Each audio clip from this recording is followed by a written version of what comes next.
Some folks are born made to wave the flag. Ooh, they're red, white, and blue. And when the band plays Hail to the Chief, ooh, they'll point the cannon at you, Lord. It ain't me, it ain't me. I ain't no senator's son, no. It ain't me, it ain't me. I ain't no fortunate one, no. Some folks are born silver spoon in hand. Lord, don't they help themselves? But when the taxman comes to the door, Lord, the house looks like a rummage sale. It ain't me, it ain't me. I ain't no millionaire's son, no. It ain't me, it ain't me. I ain't no fortunate one, no. Some folks inherit star-spangled eyes. Oh, and they're standing down to war. And when they ask them how much should we give, well, they'll only answer more. It ain't me, it ain't me. I ain't no fortunate one, no. It ain't me, it ain't me. I ain't no fortunate son, no. That was the dulcet tones of the lovely Claire Fowler singing Fortunate Son, which will be featured in the forthcoming film The Asterisk Years. These are the slightly less dulcet tones of Paul Larkin, and this is the first in a series of interviews called Behind the Asterisk Years, where I talk to people who were involved in the project in various shapes and forms and guises, not necessarily creatively. Some of them might have stepped up to the plate, and one of them is on the line now, all the way from the highest points of Scotland. It's the one and only Mr. Sam McLeod. Sam, are you there, mate? Hi, Paul. Good evening. How are things? I am very well, very well. So, how is the north of Scotland tonight? It's actually not too bad. Been a decent day. Bit of sun in the garden, a couple of beers, so it's been a good one. Oh, Christ, it sounds like you're living La Vida Loca up there. As always, my friend, as well, you know. Aye. So, now the Asterisk Years, just to give people an insight in case, I've done a series of interviews over the last year and a bit, and I thought it was time, before one big final one, which will be the end of this in the late October, was to talk to some of the people that helped the Asterisk Years project. As I said, in various shapes and forms, and not necessarily creatively, for a million different ways people have helped, and some, when it was really all on top, were absolutely phenomenal, and one of them was Sam McLeod. So, Sam, I'll just take you back, and we'll go straight into it now. I'll just take you back to October last year, and I was, let's just say, under some serious pressure at the time, and was looking for a bolt hole, and had been told by the police and various other people that my house was under serious threat and I was to leave and all this kind of thing. Your good self stepped up, provided that bolt hole. I was able to go up and bring my son up as well, which was fantastic, and off we went to Aberdeen on the train, an international break, so everything was cool. And for the first time in a long time, I was able to go on that train, and I was able to sit on that train, relax on that train, and chill on that train. And then I get up to your house, Sam, and what was the apartment block called? It was entitled John Knox Court. Yes. So there was my bolt hole. For the first time ever revealed, it was called John Knox Court. And I'm thinking, oh my God, what have I done? But, how'd you ride in it? Exactly. It's, if there's one thing that we do, Celtic supporters, it's humour. And that was as funny as it gets. But on a more serious note, of course, I'll just let the listeners know that what Sam did was he offered me up his house for as long as I wanted. He moved out for a few days. Me and my son James were there. He stocked the fridge with food that would suit us and all this kind of thing, and it was absolutely phenomenal. Now, Sam, you've been a supporter of stuff that I've done and that. And what was your kind of thoughts when you started to hear about the Asterisk Years?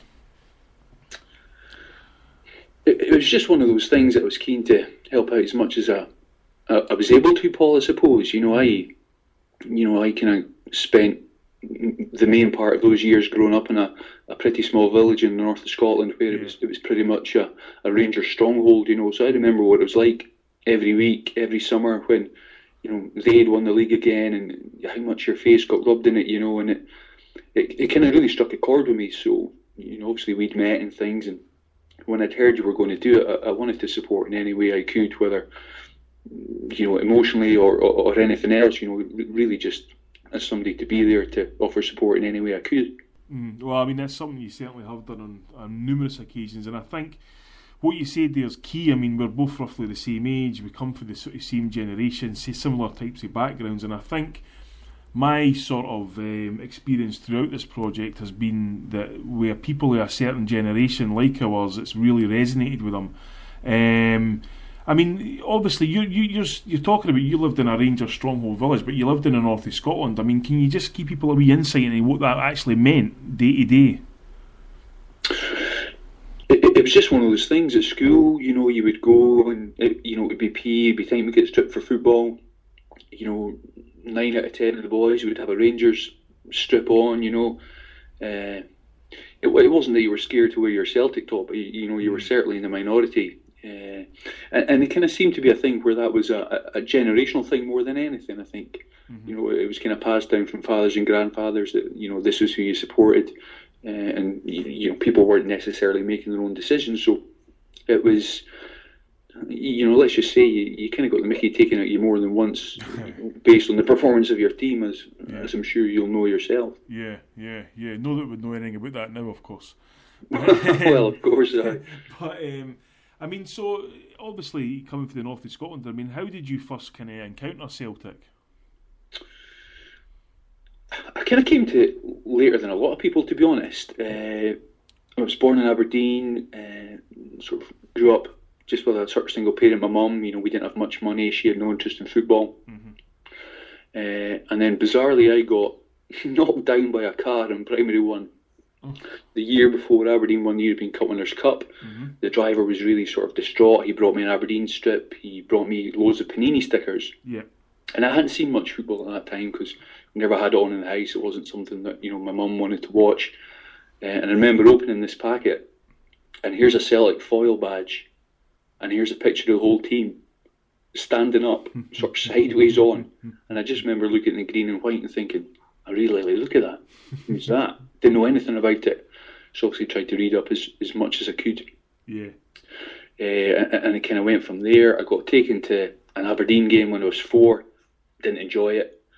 I then got offered the day before my 8th birthday the chance to either go swimming, bizarrely, or go and see Aberdeen play a European game at Pataudry. So along I went. They were 2-0 down against Újpest Dózsa from Hungary from the first leg. Yeah. And they ended up winning 3-0 on the night after extra time, 2-0 in the 90 minutes, and Mark McGee scored a hat-trick. And I was just mesmerised. The crowd were bouncing. They basically got the second goal with 2 minutes to go in the 90. The place was jumping, and it was an atmosphere that I never experienced before. Later that summer, McGee left to go to Hamburg. Good choice, Mark. Cheers for that. And then the next summer he came back to Celtic, so I really kind of followed him because of Mark McGee initially. So things went from there, really, from sort of the summer of 85, I suppose. Yeah, I think you've had a good point there, Sam, because I think Mark McGee's one of the most underrated players that ever played for Celtic.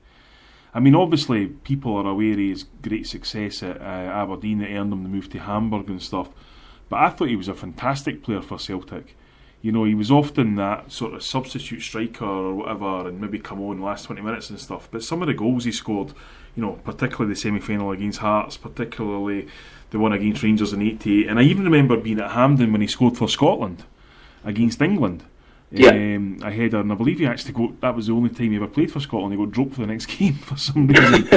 But no, he was a great player, Mark McGee, a really good player. And I think perhaps, given his sort of, shall we say, patchy managerial record after that, it's kind of been forgotten just how good a player he was. But I mean, if you give people a sense, what was the Aberdeen City like at that time when Aberdeen Football Club were so successful?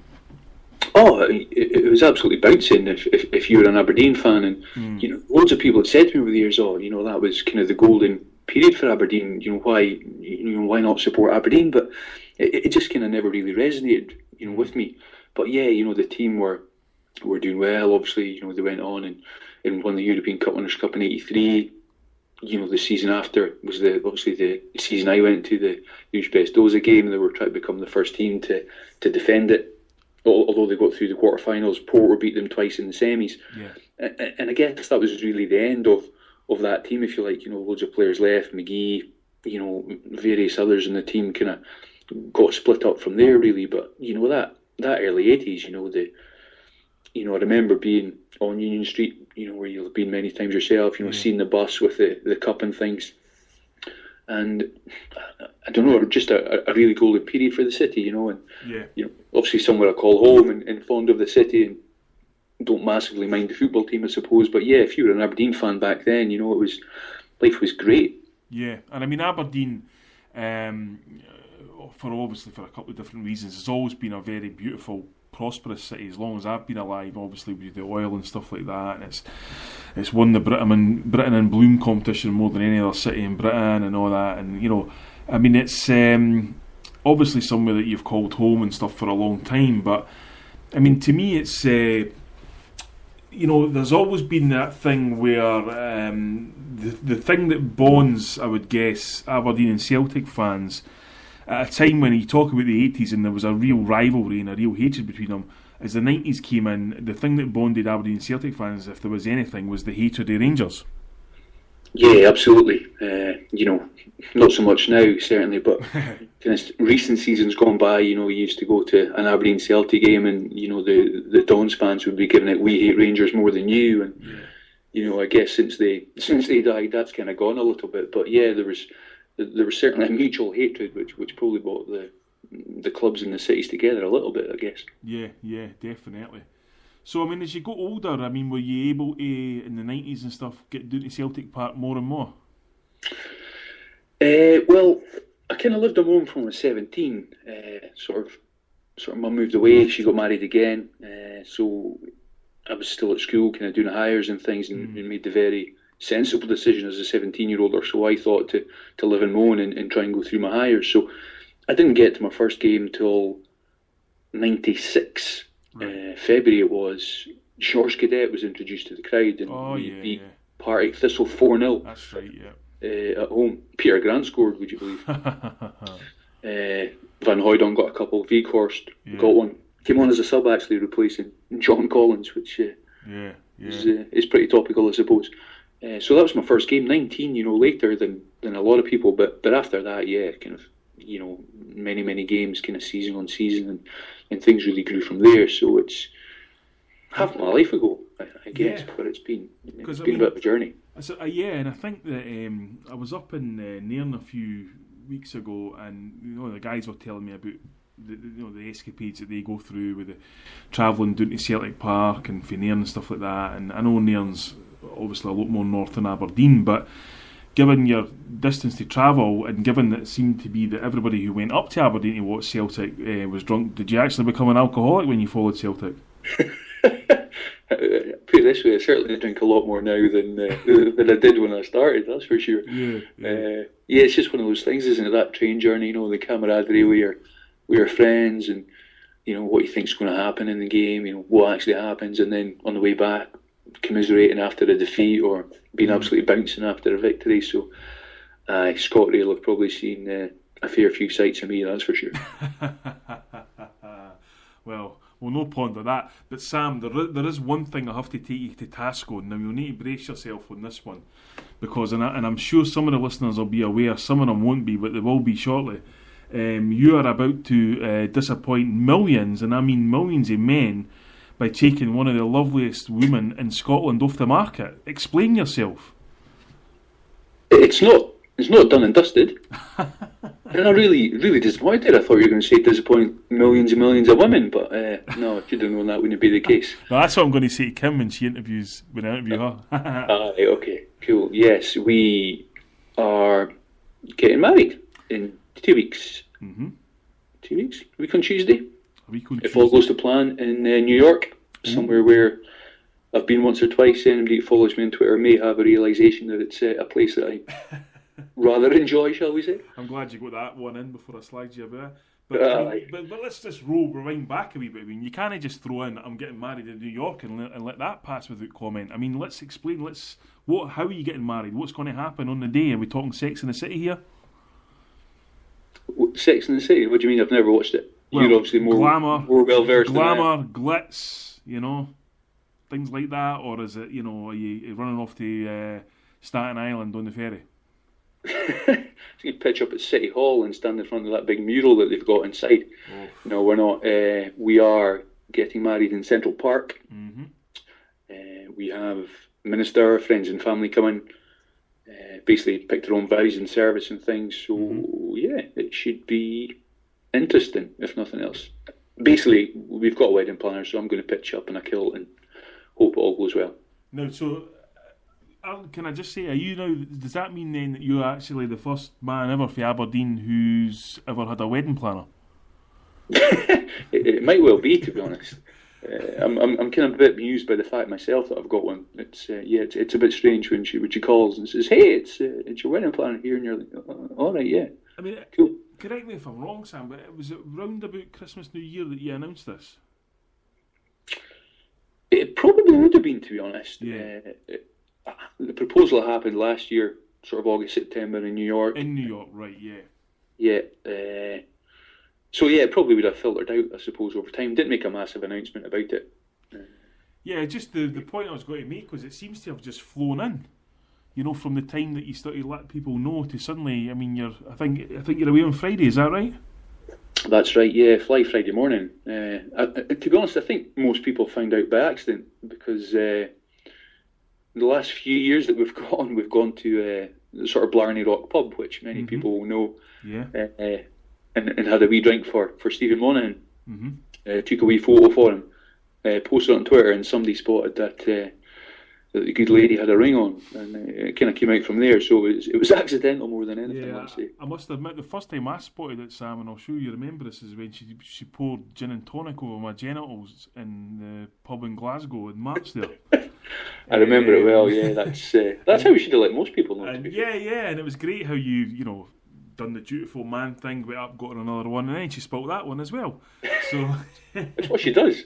Yeah, well, but so I know, no doubt. I mean, you'll keep us updated and stuff. Have you got any other plans when you're over there apart from? I mean, I shouldn't really say that. Obviously, you're only going to get married, and anything else is just a wee afterthought, really. Hint, hint. But have you got any other plans when you're over there? Yeah, purely of a sporting nature, probably. I'm going to go to Yankees against Red Sox. We've got tickets for the opening weekend of the NFL, which happens to be the Jets against Oakland Raiders. Oh, my condolences. Not a game I would have necessarily picked, but it's the only one that's on over there. US Open, maybe an MLS game. Red Bulls, I think, are playing Washington. Yep. We're going to go to Boston as well for a little while, so see what's going on down there. Well, certainly, I mean, US Open at Arthur Ashe, I used to say just round the corner for it. That's a good thing to go to. You get the 7 train straight out there.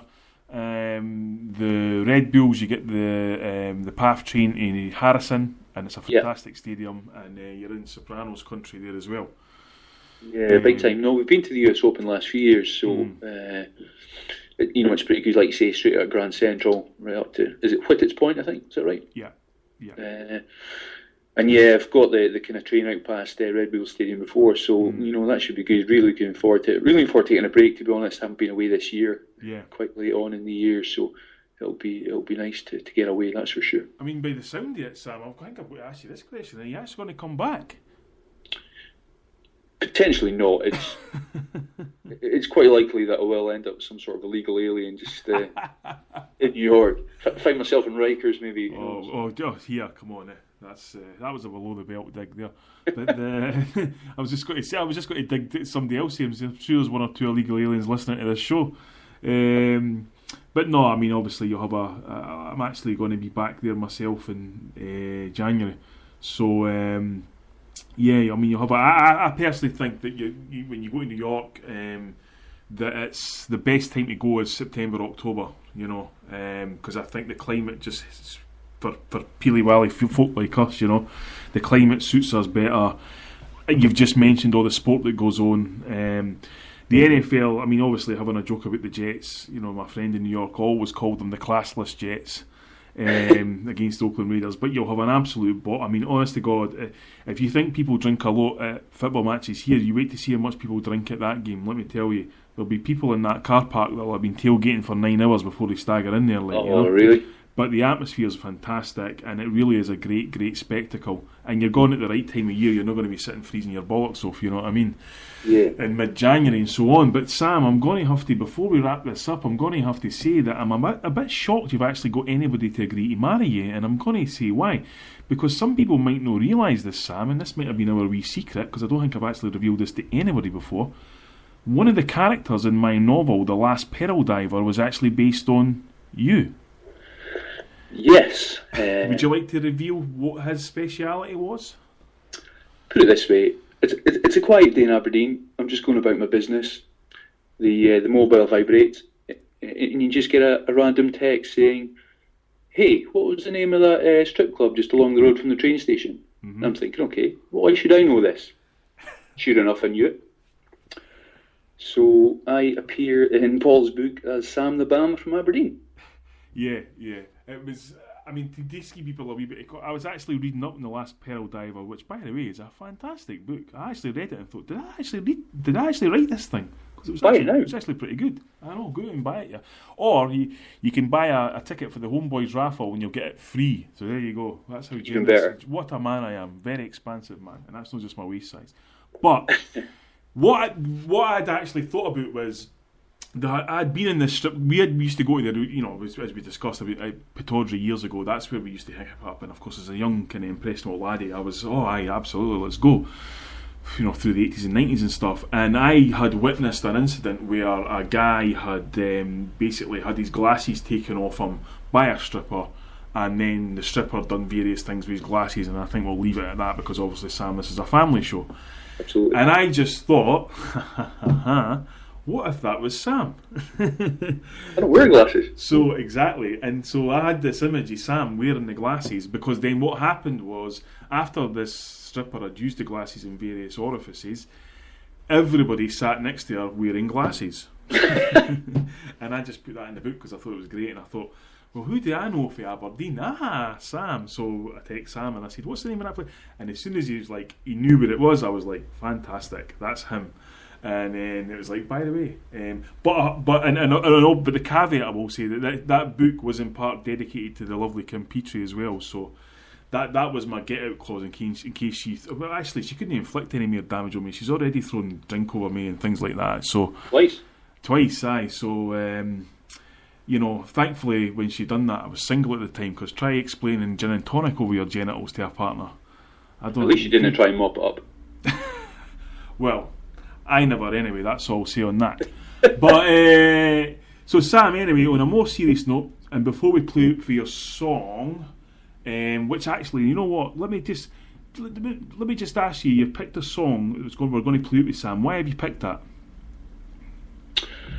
I picked a song basically because it kind of resonates a lot with kind of various things that have kind of gone on through my time of supporting Celtic, I suppose.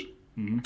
It's by a band I first saw in 2010, so just 4 years ago now, in Webster Hall in New York, somewhere where you'll be familiar with, I'm sure. Yes, I saw Public Enemy in there one night, actually. Aye, no, well, I didn't know who they were, to be honest. They were a support act, so we kind of pitched up a few beers, and they were absolutely amazing. Kind of got chatting to the lead singer after and said, this one song that I picked, what's kind of thinking with that? And he said, when we wrote it, we were a bit broke, we didn't know what to do with ourselves. Mm-hmm. We kind of felt a bit oppressed by the expectation of people telling us, look, you need to do that now with your career, with your life, you need to do this, you need to do the next thing. And he said that they really wanted to kind of break out of that and do something different, something from the norm, rather than have people say to them that, this is how you live your life. And, that's kind of been a decision I've made a few times, mm-hmm. kind of throughout my years, if you like. So it kind of resonated a little bit, and whenever I hear it, it kind of makes me think of various good times throughout my Celtic supporting career, I suppose. And that's why I chose it. Fantastic. So, folks, that was the first Behind the Asterisk Years interview. You're listening to Sam McLeod, who's at the Sam McLeod on Twitter. Next week, I'll be talking to that prick Graham Wilson. So you can tune in for that, and we'll have various other. But Sam, finally, on a more serious note, I just want to thank you for everything you've done for me, my family, the Asterisk Years project. You've been a solid friend for as long as I've known you, and I hope that's going to be for a long, long time to come, mate. So all the best for your wedding, all the best to Kim, and on behalf of all the listeners, good night and God bless, and here's your song. Thank you, mate. Thank you, sir.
Almost full of cough syrup.